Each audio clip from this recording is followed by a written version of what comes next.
Jangan lupa subscribe untuk mendapatkan informasi menarik lainnya hanya di channel ini.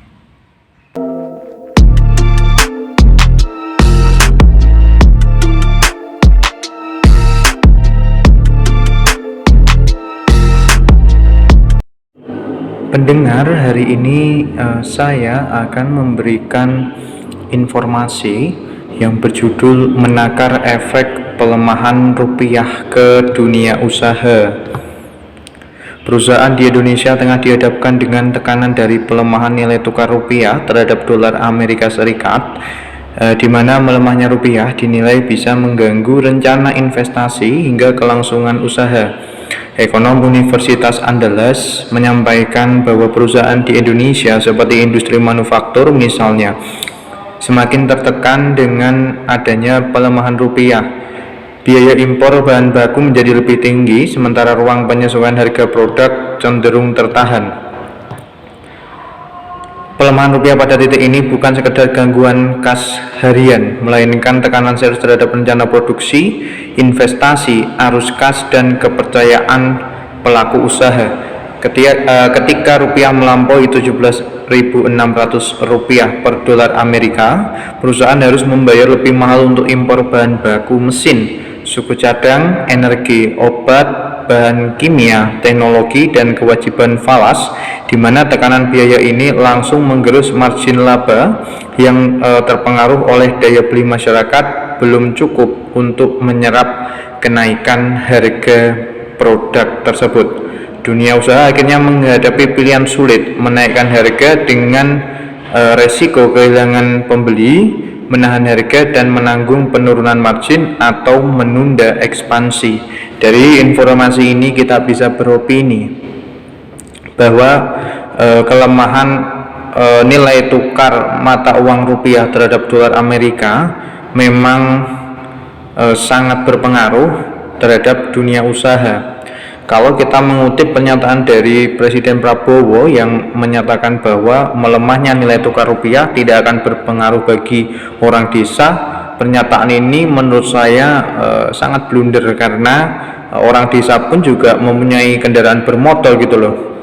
Ketika ingin menservis atau mengganti suku cadang dari kendaraan bermotor mereka, maka orang desa ini harus ke kota, harus ke bengkel yang ada di kota untuk membeli suku cadang tersebut. Dan apabila suku cadang tersebut berpengaruh terkait harganya yang mengalami kenaikan akibat melemahnya nilai tukar rupiah terhadap dolar Amerika, ya ini jelas akan berpengaruh kepada masyarakat desa tentunya.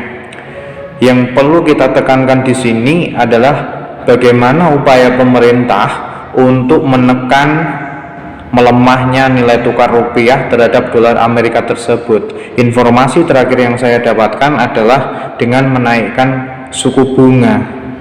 Nah, ini hanya kalau menurut saya ini hanya berlaku untuk sementara. Yang kita butuhkan adalah solusi untuk jangka panjang.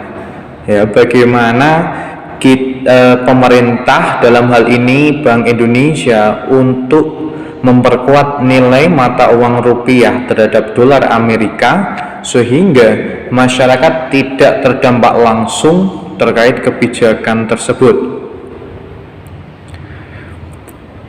Oleh karena itu, yang bisa saya harapkan adalah semoga pemerintah memiliki kebijakan alternatif yang memang berlaku untuk jangka panjang.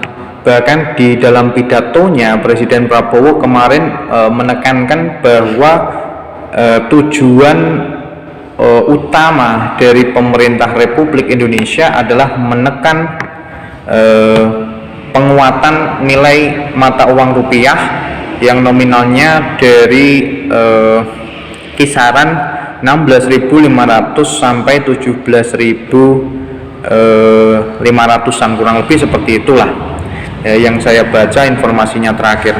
Oleh karena itu kita juga bisa berasumsi atau menduga bahwa mungkin pemerintah seakan-akan tidak terlalu serius menanggapi pelemahan rupiah ini. Seringkali pemerintah selalu mengucapkan nada positif, padahal ancaman inflasi terlihat jelas dalam beberapa bulan mendatang kalau rupiah terus melemah. Kalau kita ingin kembali ke krisis moneter tahun 1998, maka inflasi yang akan terjadi mungkin bisa jauh lebih parah dari yang dulu. Nah, ini mungkin ini hanya asumsi dari saya pribadi ya, tapi jangan langsung percaya. Akan tetapi ini juga menjadi warning atau perhatian bagi kita semua, bahwa ketika kita sebagai masyarakat biasa jangan terlalu konsumtif, apalagi di dalam memahami gejolak global akhir-akhir ini dan melemahnya nilai mata uang rupiah.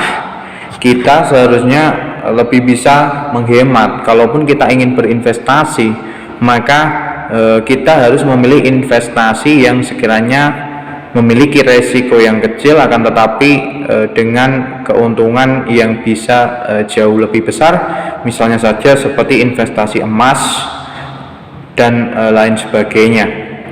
Oleh karena itu, melemahnya rupiah dinilai bisa mengganggu rencana investasi bagi para investor dari luar negeri yang akan menanamkan modalnya di Indonesia. Dan oleh karena itu saya sekali lagi mengharapkan kebijakan yang konkret dari Bank Indonesia dan Kementerian Keuangan untuk selalu menjaga stabilitas mata uang rupiah terhadap dolar Amerika, agar keberlangsungan ekonomi masyarakat bisa tetap terjaga, daya beli masyarakat tetap terjaga, dan pada akhirnya nilai mata uang kita bisa sedikit lebih baik ke depannya.